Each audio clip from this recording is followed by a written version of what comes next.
Hello there, my name is Shane Razor. Today, I'm going to demonstrate how temperature affects the rate of molecular movement in water. I'm going to do so by using a little simple science experiment, only using food coloring and water. Now, this science experiment may kind of seem like a chemistry one rather than biology, but this is actually pretty important to biology because of the fact that the movement of molecules is essential for processes like diffusion. Living cells depend on these principles every second.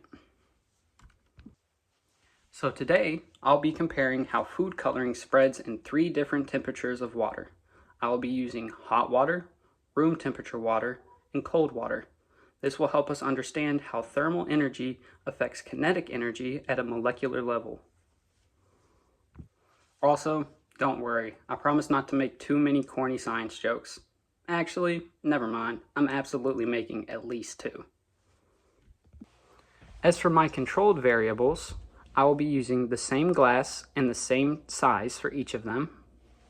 I will be using the same amount of water volume for each glass. I will be using the same brand and the same number of drops of food coloring for each one of these glasses. And I will also be dropping the dye into the glass from the same height on each one of them. My independent variable for this experiment was the water temperature. There was the hot, the room temperature, and the cold. For my dependent variable, that was the rate of diffusion of the dye. Here's what I'll be using for the experiment. I have 3 identical clear glasses, all filled to about 1.5 cups of water. We have the hot water, the room temperature water, and the cold water. There's the food coloring, and a timer will be used for each.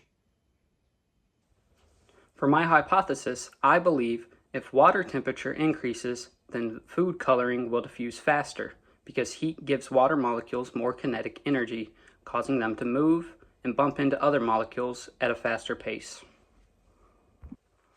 Cells rely on diffusion to move substances like oxygen, water, glucose, and ions. When temperature increases, diffusion speeds up. In other words, more heat, faster molecules, faster spreading. Basically, molecules in hot water are like middle schoolers on the last day of school. Hyper, everywhere, and unstoppable.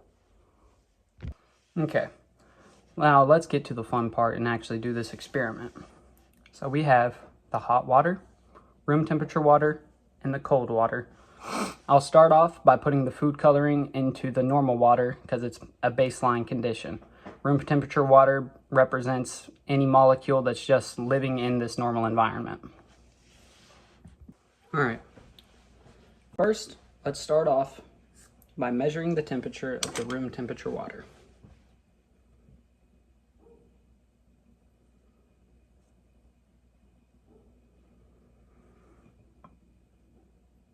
And it looks like it is sitting at about 80 degrees.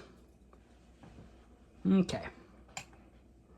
Now I'll put 1 drop in here, use a stopwatch to time until, I'll say until most of it reaches the bottom. I'm just gonna put 1 drop in.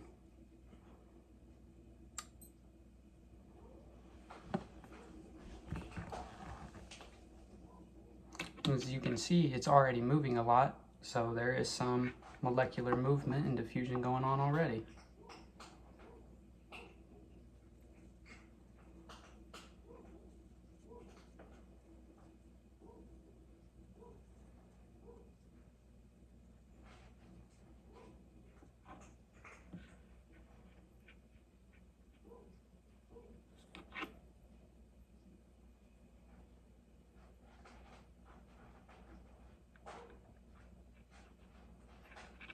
I'll go ahead and stop it right there.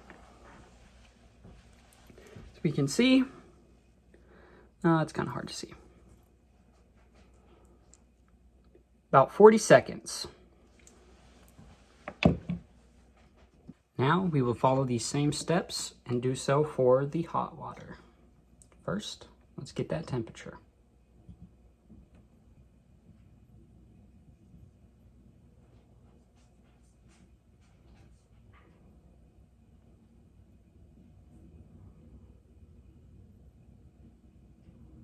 Okay, this water is at about 102 degrees. Let's start, and we'll put the food coloring in. Reset the stopwatch. And now.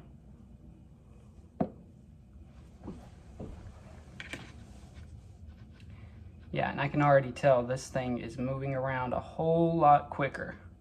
My hypothesis just might be right.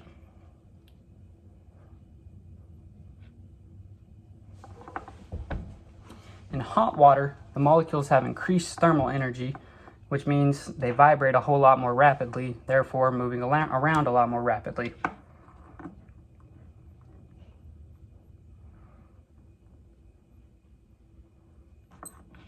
Okay.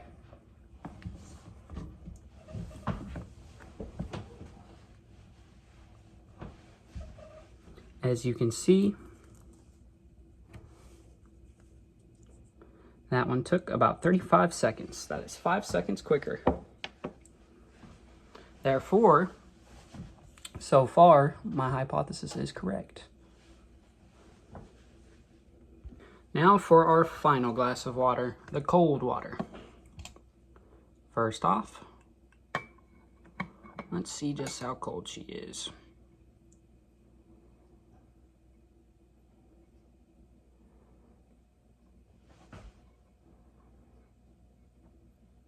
Okay, this one is sitting at about 60 degrees.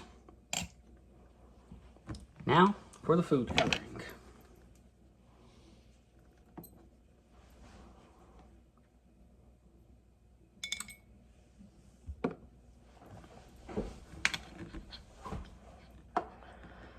Yeah, it looks like it's moving much slower.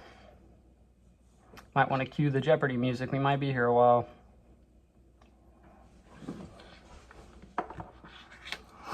And now, molecules, whenever they're put in colder environments, will move slowly as they have less kinetic energy.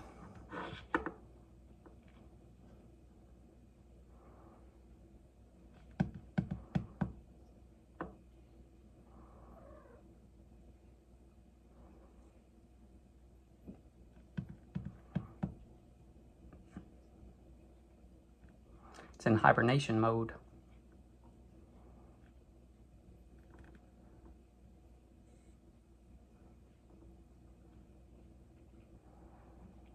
And we could wait here all day, but it's already past both times, so we'll just go ahead and cut this one out. Over a minute, by the way. Now, even though these were all done at different times, we can clearly see a difference between each of these. In the hot water, there's barely any bit of that little cloud down there. In this one, we still have a rather large one, and the cold is still struggling. In hot water, diffusion is rapid and the entire glass changes color quickly. In room temperature water, diffusion is moderate and happens at a steady rate. In cold water, diffusion is noticeably slower, and the color may only sink to the bottom at first. This relates to biology, as in warm environments, cells can exchange nutrients and gases much faster, while in cold environments, processes like metabolism and enzyme functions slow down because of their reduced molecular motion. This is why many organisms have an optimal temperature range. Diffusion is driven by random molecular motion. At higher temperatures, molecules move faster because heat increases their kinetic energy. At lower temperatures, molecules lose kinetic energy and move more slowly. If water molecules are moving faster, they collide with the food coloring dye more often, pushing it outward more quickly. This same principle explains why oxygen diffuses faster into warm muscle tissue, bacteria grows faster at warm temperatures, and cold-blooded animals slow down in low temperatures. This experiment supported my hypothesis, as hot water was the fastest diffusion, room temperature water was a moderate diffusion, and cold water was the slowest diffusion. This demonstrates that temperature directly affects the rate of diffusion. which is crucial in a biological system. So, if you're ever feeling slow, you might just need to raise your temperature a few degrees, but don't actually do that because you might just have a fever. Okay, thanks for watching my experiment.